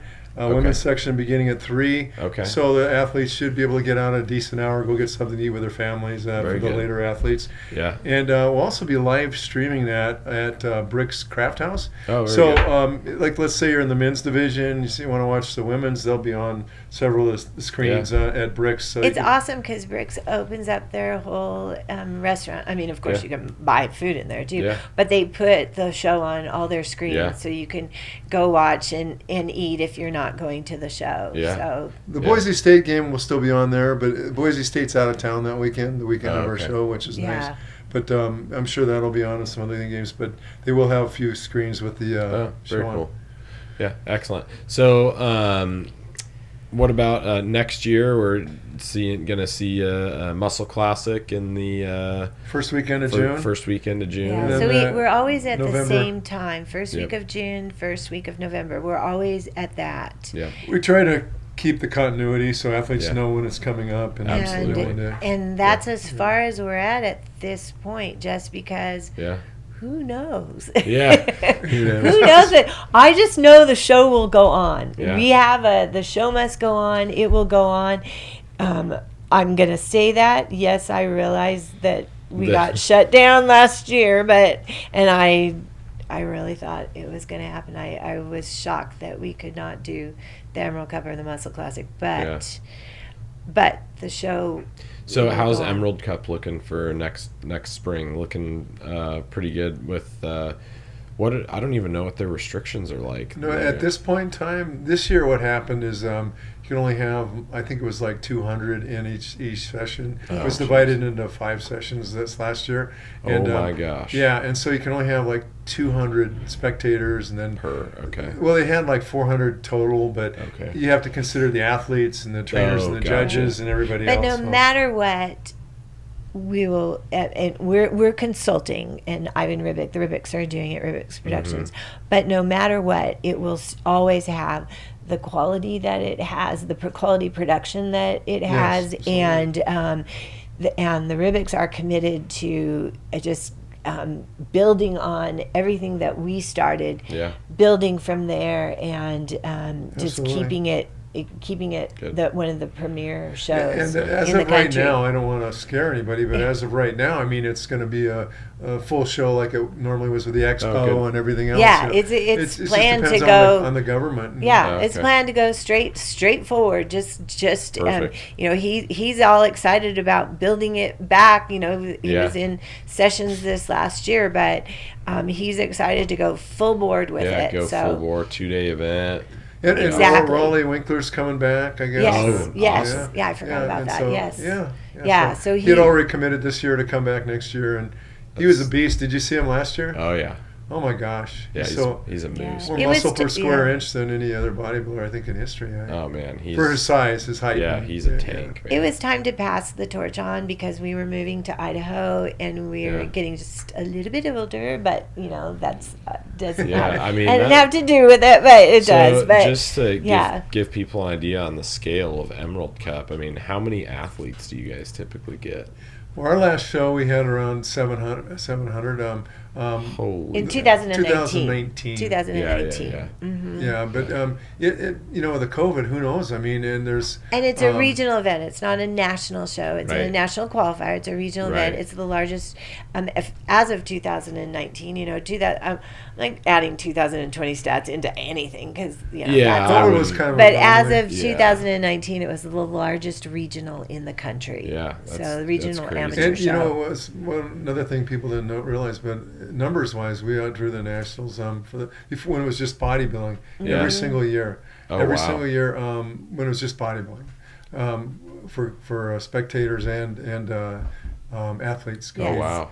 So it's grown over the years. We've been blessed with it, but and as we added sports, it had more athletes, and so the format had to change and evolve over the years. Yeah. In 1995, we went to a 2-day show. Oh, in 95. Because we had it was figure and fitness. Right. So we had a women's night on Friday. Yeah, we called it Girls' Night. Yeah. Girls' night on Friday, and then the bodybuilding, the other sports would be on Saturday. Oh, cool. Yeah, the one thing that's always going to happen is change. Yeah. It change is inevitable, and so you go with the change. You adapt to certain things. Yeah, absolutely. That's kind of like the way sessions, where we're going to adapt with sessions because we are in an Instagram world, and people are used to getting up on stage and then getting their trophies and not having to wait until the next show. I mean, it is so nice. For the athletes. Well, I'm glad you. Well, it's good to hear because we're not changing it. We're I'm sure a lot of the country is going to go back to. Yeah, I mean, I don't know. I mean, obviously, running a show is like running a business, so you have things like ticket sales and things like that Correct. to worry about because, I mean, putting on these competitions is not cheap. It's not. Oh my gosh, it's so expensive. There's a lot of money that is riding on it. Just hoping venue to T-shirts. We don't lose Right. money sometimes, because the expenses are just tremendous. Like just the big screen video is like $4,000. You get lighting, sound. You've got the venue rental. You've got it's a tremendous amount. There's so many things. People think that the day of the show, that's great. You guys, they have this many spectators, you have this many athletes. Right. The day of the show, they looked at that. That's all you did was the day of the show. Right. We have, we're already full board into Idaho Cup. November 6th is the Idaho Cup. We are full board into that. I've got wristbands. Every time a competitor enters, they get a wristband to keep them focused on the show. Yep. Wristbands have gone out. I've got, we've got dog competitors. tags in, medals, trophies, all that stuff. When we had, already. So if you think about 2020, we already had wristbands that say the date. Oh, man. We had already ordered pins. We had, there were all things that had all been ordered, bags, everything. Just trophies and awards last year were like $15,000. I mean, that's a lot of money. People, those have gone up over the years, like everything else. Right. So anything that even you're shipping, sitting on that has a date on it. A thousand pounds of trophies is expensive, right? Yeah. Oh yeah. You know what I mean?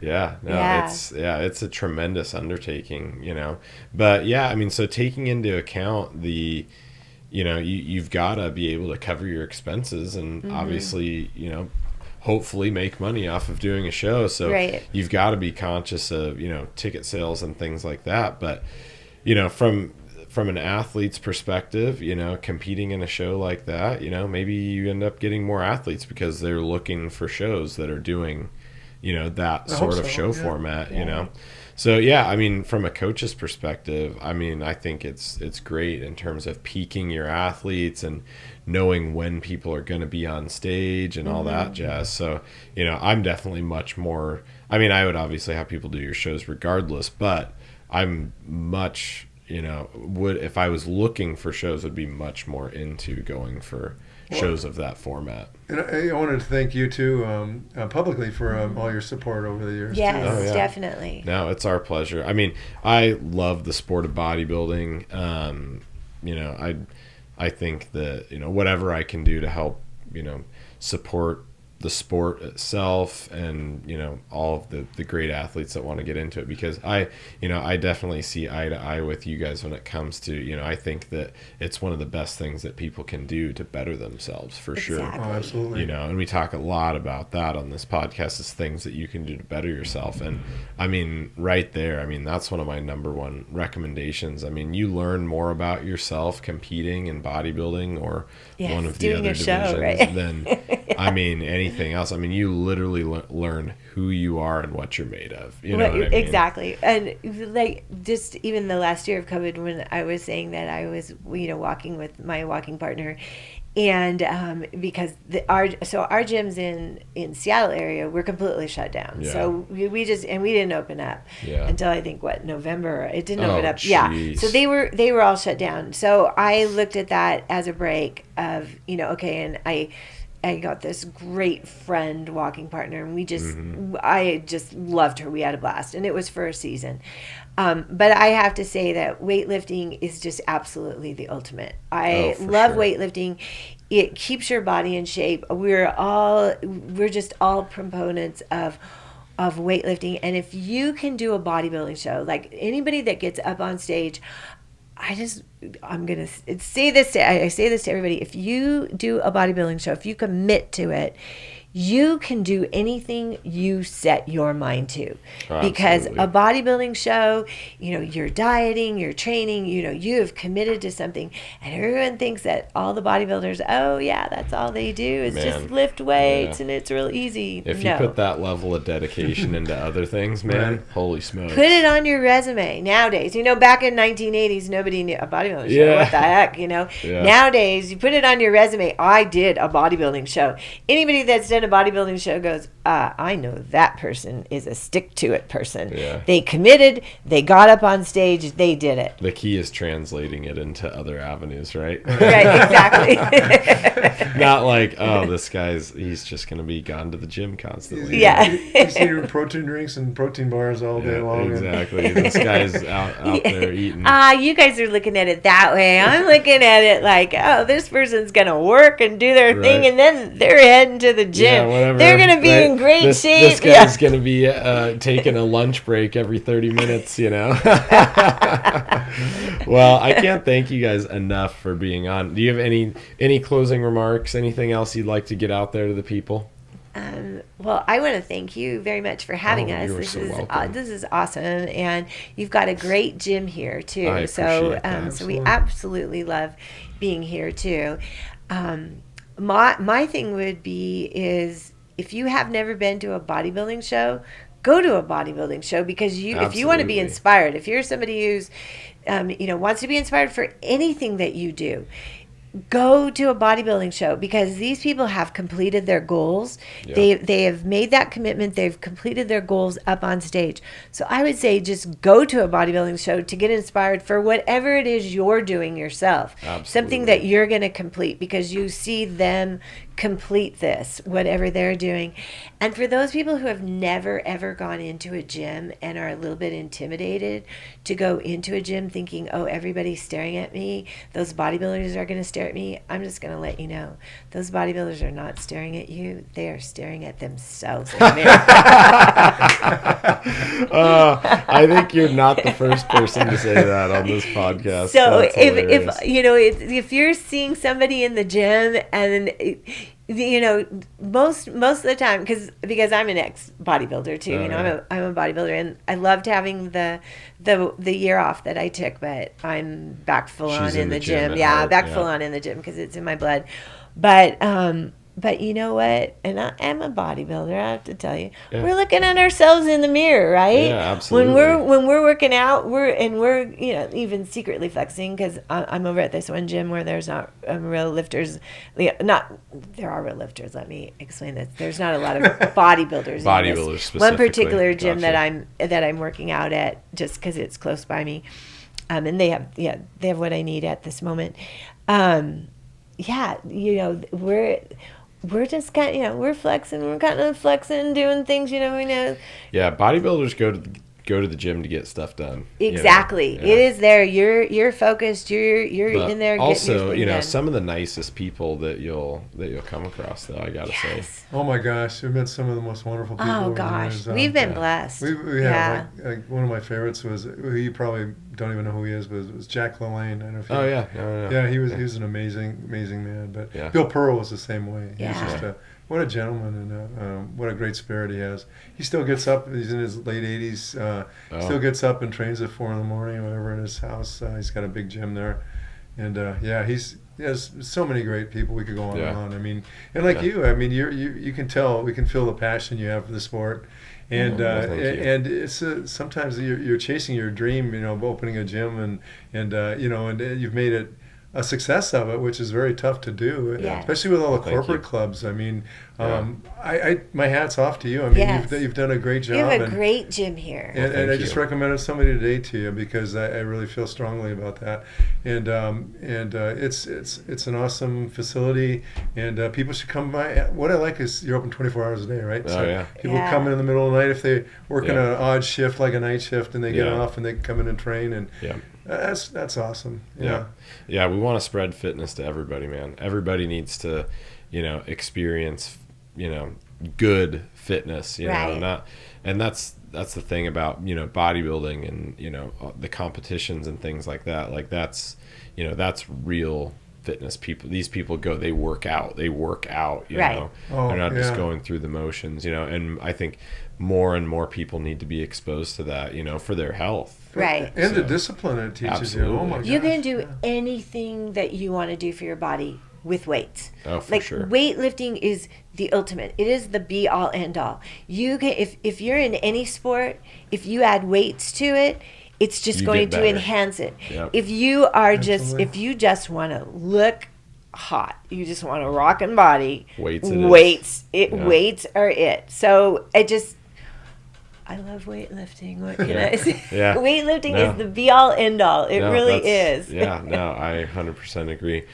Well, thank you guys so much for being on. I won't keep you any longer. Thank you for having us. We got interviewed.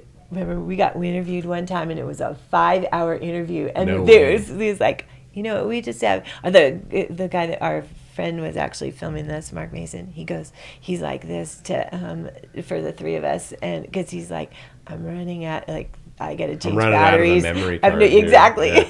Well, that's my problem. Is I get on talking. And it's awesome. It just it just doesn't stop. There's so much, and Hunter's gonna start throwing peanuts at me. Hey, he was already doing that. You didn't see him. No. He just doesn't hear you. Wrap it up over there, guys. Come on. Yeah, that's it. Exactly. Okay, he's cut it off about an hour ago. Yeah, exactly. We've just been talking. Exactly. Well, thank you guys so much. I'm sure everybody's gonna be, interested to get some insight on the shows and everything that you guys have put into this podcast. So I am very appreciative and look forward to seeing you before November, hopefully, but also November 6th, right? Yes, November 6th, Revolution Concert House. Yeah, come see them. www.craigproductions.com. There we go. There it is. There's the plug. All right, thank you guys. Hey, thank you. We'll talk to you again. Okay, thank you. Thank you for joining us on the Power of Lifting podcast. Be sure to like, comment, subscribe, and share. For more content like this, follow Eric Cafferty and the Mecca Gym on all social media platforms.